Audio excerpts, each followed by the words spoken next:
नमस्कार, जय महाराष्ट्र. आपलं सगळ्यांचं स्वागत आहे पुन्हा एकदा नवीन ब्लॉगमध्ये. कारण आता आपण नुकताच कठीणगड किल्ला सर केला आणि त्याच्या जवळच असलेला मोरगिरी किल्ला आपण सर करणार आहोत. आणि मोरगिरी किल्ल्यावरच आज आपण रात्री मुक्काम करणार आहोत. त्यासाठी सर्वजण सज्ज आहेत आणि प्रत्येकाने बघू शकता टेंट वगैरे सर्व राहण्याची व्यवस्था आपल्यासोबत घेतलेली आहे. आणि आता आपण इथून जाऊया सरळ मोरगिरी किल्ल्याकडे.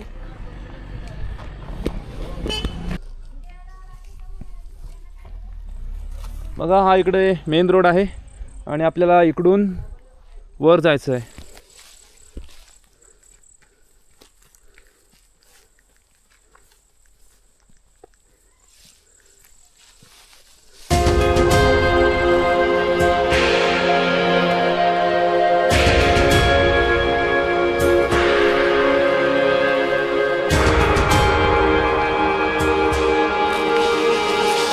बघू शकता वाटेमध्ये अशा प्रकारचे बोर्ड लावलेले आहेत आणि ॲरो सुद्धा दाखवलेले आहेत, जेणेकरून आपण रस्ता चुकू नये म्हणून.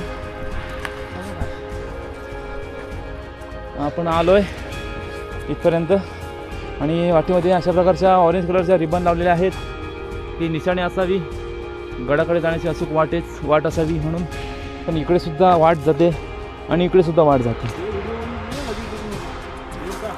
वाह, काय गर्दळ झाडी आहे, हिरवीगार, असं वाटतं आपण खरोखर. तर मित्रांनो, खडतर चढाई करून आपण अशा प्रकारे एका पठारावरती येऊन पोचलेलो आहोत. आणि आपण बघू शकता खूप शांत वातावरण आहे, इथे कोणीच नाही आहे आजूबाजूला. कदाचित आपणच असू आज इथे मुक्कामाला.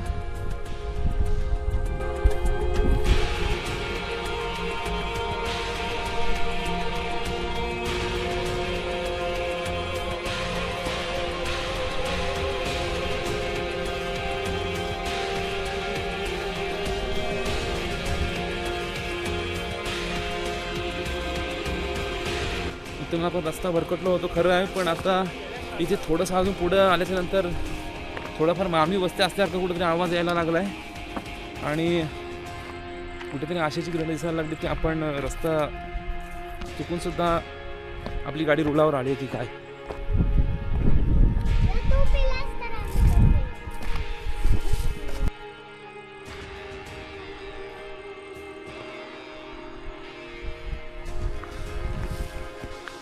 बंड्यासारखा खंबीर माणूस असताना मला कशाचीही ओझं उचलण्याची गरज पडली नाही. मित्रांनो, प्रचंड हाल झालेले आहेत आणि एवढं ओझं सोबत आहे कारण आपल्याला इथे स्टे करायचा असल्या कारणामुळे आपल्याला एवढं ओझं आणावं लागलं सोबत. आणि एवढा डोंगर सर करणं खूप अवघड जातं आहे. पण काय करणार, हौसेला मोल नाही. कारण किती जरी थकलो तरी सह्याद्री आपल्याला कधीच नाराज करत नसतो. लगेचच आपल्याला ऐतिहासिक पाऊलखुणांचं दर्शन होईल आणि आपला थकवा निघून जाईल. कारण काहीतरी विलक्षण पाहायला मिळेल अशी मनामध्ये उत्सुकता आहे. परत एकदा अरे, गुराढोरांची मस्ती करू नका, लागतील माग. बघता ते.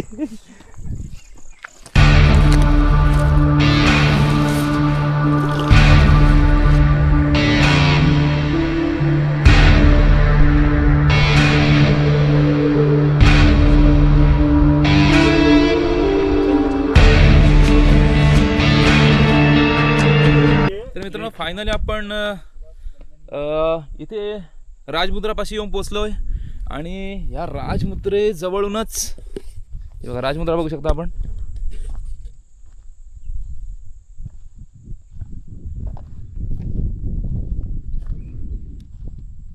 या राजमुद्रेच्या बाजूनेच ही एक वाट आहे, पायवाट आहे. ही आपल्याला किल्ले मोरगिरीकडे घेऊन जाते. इथे आपल्याला बाले किल्ला दिसतोय. या कमॉन, बघू शकता स्टे करण्यासाठी किती मेहनत करावी लागते. आपला मित्र शुभमने अपार मेहनत घेतली, लाकडं गोळा केली आणि एवढ्या वरपर्यंत लाकडं चढवणं म्हणजे खायचं काम नाही. मित्रांनो, आपण अशा प्रकारे फायनली सर्वोच्च माथ्यावर पोहोचलेलो आहोत आणि आपल्याला इथेच कॅम्पिंग करायचं आहे. त्यासाठी आपल्याला इथे टेंट लावायचं आहे आणि टेंट लावण्याची पूर्वतयारी चालू आहे. कुठं आला परत येईल ना उचलल्यावर पुरा मला वाटतंय 4 टोकं धरायला लागते. ये इकडं आता थांब ये पटकन अरे हे पटकन चालू झालं तर वाद होते ना आपले. कुठं इकडं पकड ते टोके पकड इकडं तू उगाच झटकाला घेतला. उचल तिकडं इकडे घे खेचू नको त्या तारा. तू लॉक कर ना खालच्या शिवम कसा आहे मी जवळ घेऊ काय कसं काय त्या वरच्या पण लॉक करायचे ना कशा वरच झाल्या खोलताना करत हे कसं काय. इथून बघू शकता टेंटचा मस्त फील टेंटच्या आतला आणि एकीकडे बाहेर जातील टेंटच्या बाहेर महाभोजनाची तयारी. त्यामध्ये जो कुक आहे तो आपला मित्र अक्षय बंड्या.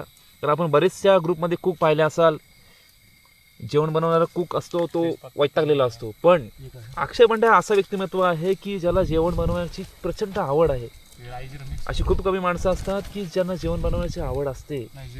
तर मित्रांनो अशा प्रकारे आपलं जेवण तयार आहे आणि हा बघा हा आपला कुक आहे अक्षय बंड्या हे आपलं सलाड आणि आपलं सलाड सुद्धा आहे.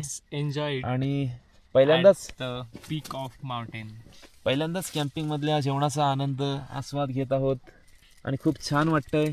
आपण मोरगिरी किल्ल्यावर आहोत. खूप भारी होता एक्सपिरियन्स आणि आम्ही तो आता एन्जॉय करतोय. मसाला थोडासा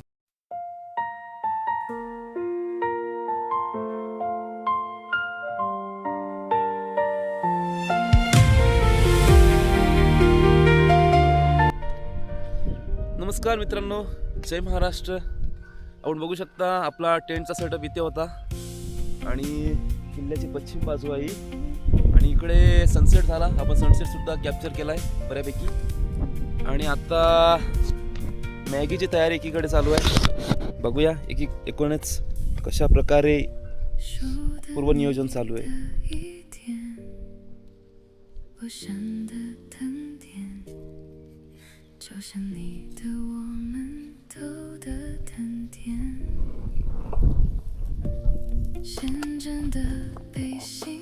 बघा आपला मित्र कुक अक्षय बंड्या कशा प्रकारे गाजर कट करतोय पहाटेची मॅगी बनवण्यासाठी.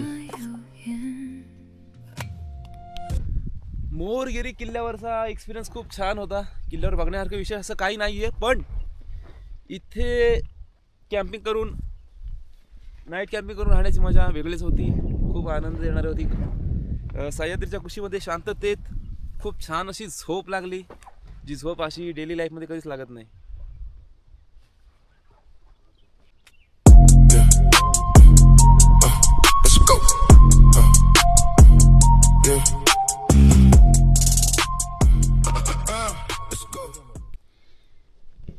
आपण बघूया मोरगिरी किल्ल्यावर पाहण्यासारखं काय काय आहे ते. मोरगिरी किल्ल्यावर पाहण्यासारखाच फार काही नाही आहे. हा सर्वोच्च माथा आहे बालेकिल्ला आणि खाली देवस्थान वगैरे आहे, ते नंतर आपण जाताना दाखवतो तुम्हाला मी. आणि इकडे बघू शकतो एक पाण्याचा टाका आहे, जे पाणी चांगलं आहे. पाण्याच्या शोधात आपले मित्र आलेले आहेत याच पाण्याच्या ठिकाणी. हवा इकडे आहे पाण्याचा टाका.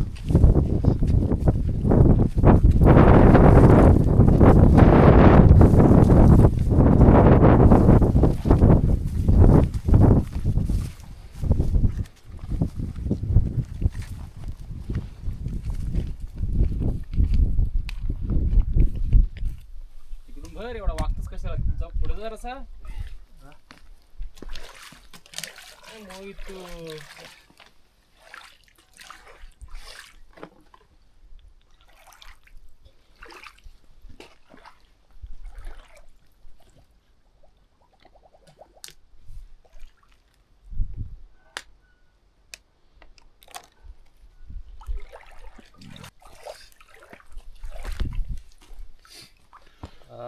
तर मित्रांनो ह्या गडावरती 2 पाण्याचे टाके आहेत वरती गडमाथ्यावरती. आता ते प्यायला योग्य तर नाही आहे. हा एक हे आहे पाण्याचं कुंड आहे, त्यानंतर तिकडे एक पाण्याचा टाका आहे. तर प्यायला तर योग्य नाही, बट हे पाणी आपण आपल्याला फ्रेश होण्यासाठी यूज करू शकतो. त्यानंतर जर तुम्ही काही कुकिंग वगैरे करत असाल तर भांडी वगैरे घासायची असतील तर त्यासाठी हे पाणी यूज करू शकता. तितकं तरी चांगलं आहे पाणी. तर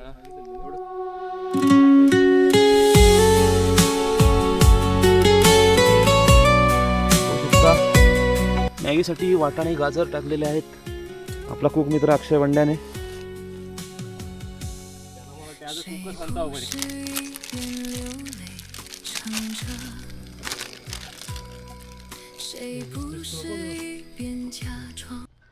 मित्रांनो बघू शकता सह्याद्रीमधली पहाट आणि त्याच्यामध्ये मॅगीचा आस्वाद घेत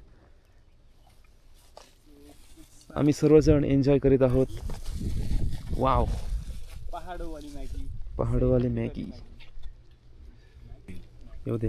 मित्रांनो बघू शकता पहाडोवाली मॅगी खाण्यामध्ये जो आनंद आहे त्याची तुलना ब्रेकफास्ट कुठल्याही हॉटेलमधल्या ब्रेकफास्टसोबत केली जाऊ शकत नाही. चला करूया सुरुवात. तर मित्रांनो इथलं सह्याद्रीमध्ये सुख अनुभवल्याच्या नंतर आता आपण परतीच्या प्रवासाला निघणार आहोत. बघू शकता कशा प्रकारे आपण कचरा वगैरे सर्व प्लास्टिक आपल्यासोबत आणलेलं होतं ते आपण आता परत घेऊन चाललोय खाली. आपण सुद्धा येत असाल तरी आपण देखील अशा प्रकारची खबरदारी घेतली पाहिजे. आपला निसर्गाचा समतोल राखला पाहिजे, पर्यावरणाचा समतोल राखला पाहिजे आणि खरं तर काळाची गरज आहे. चला जाता आता आपण बरेचसे पॉईंट आपले राहिलेत ते कव्हर करूया. खाली देवस्थान वगैरे आहे, आता जाताना तुम्हाला दाखवणारच आहे मी. Come on.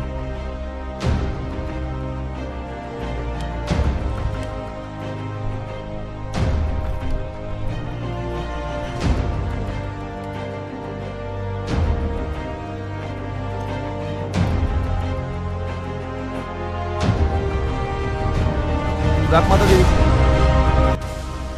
मित्रांनो बघू शकता शिडीवरचा थरार, शिडीवरून उतरताना कसं उतरावं लागतंय त्या मोरगिरी किल्ल्यावरती. आणि इकडे शिडीच्या बाजूलाच देवस्थान आहे, जागमाते देवीचं देवस्थान आहे.